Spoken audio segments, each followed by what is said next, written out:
तुम्ही मला वाटतं आज सुद्धा माझ्याबरोबर या 10 लोकांना भेटा, 10 मधले 8 लोक जर शाहू महाराज म्हटले नाहीत तर मी कदाचित राजकारण सुद्धा सोडेन। नेते एका व्यासपीठावर असतील परंतु जनतेच्या मनात वेगळं चाललंय। जनतेच्या ज्या वेळेला मतदान होईल लोक अचंबित होतील अशा पद्धतीचं मतदान कागल तालुक्यामधून होईल। ते मोठे नेते आहेत, बोलताना पण त्यांनी मोठंच बोलायला पाहिजे, सगळ्या लोकांना कॉन्फिडन्स यायला पाहिजे, कारण आज त्यांची मदार जी विरोधकांची आहे ती कागलवरती आहे। नुसतं कागल जे चांगलं आहे त्याच्याबद्दल बोलायचं आणि बाकीच्या 5 बाजू झाकायचे प्रयत्न करतात हे लोक न कळण्याएवढी खुळी लोक नाहीत। आज ह्या आमच्या मराठी अस्मितेची लढाई आहे आणि कागल तालुका त्यामध्ये कुठेही मागे राहणार नाही याची मी खात्री तुम्हाला देतो। ज्या दिवशी कागलच्या मतपेट्या उघडल्या जातील त्यावेळेला तुम्ही अचंबित व्हाल असा निकाल निश्चितपणाने कागल तालुका देईल। स्पेशियस, लक्झुरियस, सगळं मिळेल अगदी मनासारखं।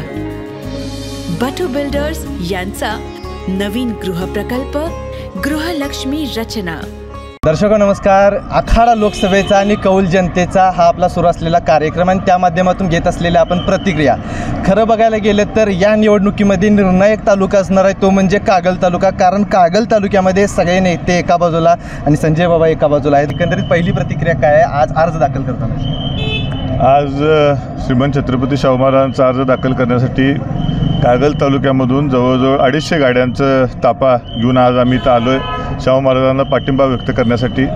आज ह्या आमच्या मराठी अस्मितेची लढाई आहे आणि कागल तालुका त्यामध्ये कुठेही मागे राहणार नाही याची मी खात्री तुम्हाला देतो। तुम्ही म्हटलं की आता कागल तालुका कुठेही मागे राहणार नाही, कागल तालुक्या पुढारलेला आहे, वरती आहे, नेते सगळे मंडळी आणि सगळं कागलचं हे राजकारणाचं विद्यापीठ आहे असं म्हटलं जातं। आता या विद्यापीठामध्ये चर्चा मात्र संजय मंडलिकांची चालू आहे आणि तुम्ही एका बाजूला नाही। तुम्ही मला वाटतं आज सुद्धा माझ्याबरोबर या 10 लोकांना भेटा, 10 मधले 8 लोक जर शाहू महाराज म्हटले नाहीत तर मी कदाचित राजकारण सुद्धा सोडेन।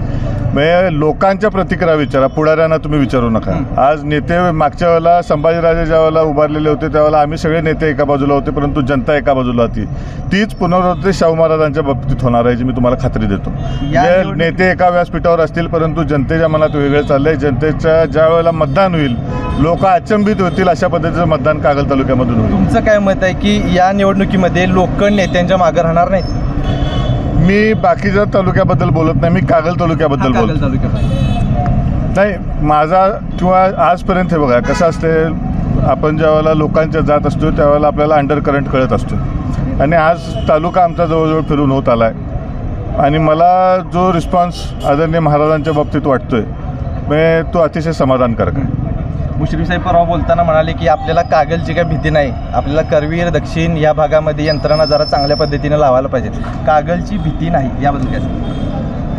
नाही, मुश्रीफ साहेब मोठे नेते आहेत, बोलताना पण त्यांनी मोठंच बोलायला पाहिजे, सगळ्या लोकांना कॉन्फिडन्स यायला पाहिजे, कारण आज त्यांची मदार जी विरोधकांची आहे ती कागलवरती आहे। आज PN पाटलांच्या मतदारसंघात काय परिस्थिती आहे याच्याबद्दल कोण बोलणार, बंटी पाटलांच्या मतदारसंघात काय परिस्थिती आहे त्याच्याबद्दल कोण बोलणार, आज शहरातनं जो अभूतपूर्व उठाव आहे त्याच्याबद्दल काय बोलणार, राधानगरीमध्ये जी लोक पेटून उठली त्याच्याबद्दल काय बोलणार, भुदरगडमध्ये लोक एकतर्फी महाराजांच्या बरोबर आहेत त्याच्याबद्दल काय बोलणार। नुसतं कागल जे चांगलं आहे त्याच्याबद्दल बोलायचं आणि बाकीच्या 5 बाजू झाकायचे प्रयत्न करतात हे लोक न कळण्याएवढी खुळी लोक नाहीत। निश्चितपणानं मतदारानं ज्या दिवशी शाहू महाराजांना उमेदवारी दिली त्या दिवशी निर्धार केलेला आहे आणि तुम्हाला निश्चितपणानं मी मगाशी सुद्धा म्हटलं ज्या दिवशी कागलच्या मतपेट्या उघडल्या जातील त्यावेळेला तुम्ही अचंबित व्हाल असा निकाल निश्चितपणानं कागल तालुका देईल। खरं बघायला गेलं तर कागल तालुका ह्या निवडणुकीमध्ये निर्णायक राहणार आहे। कागलचं लीड हे करवीरमध्ये कुठेतरी भरून निघणार आहे अशा पद्धतीची नेत्यांच्याकडून वक्तव्य केली जात होती। पण आत्ता बघायला गेलं तर अमरीशदादांनी मांडलेली ही प्रतिक्रिया आहे आणि त्या माध्यमातून आपण आखाडा लोकसभेचा आणि कौल जनतेचा या माध्यमातून घेत असलेल्या या प्रतिक्रिया आहे।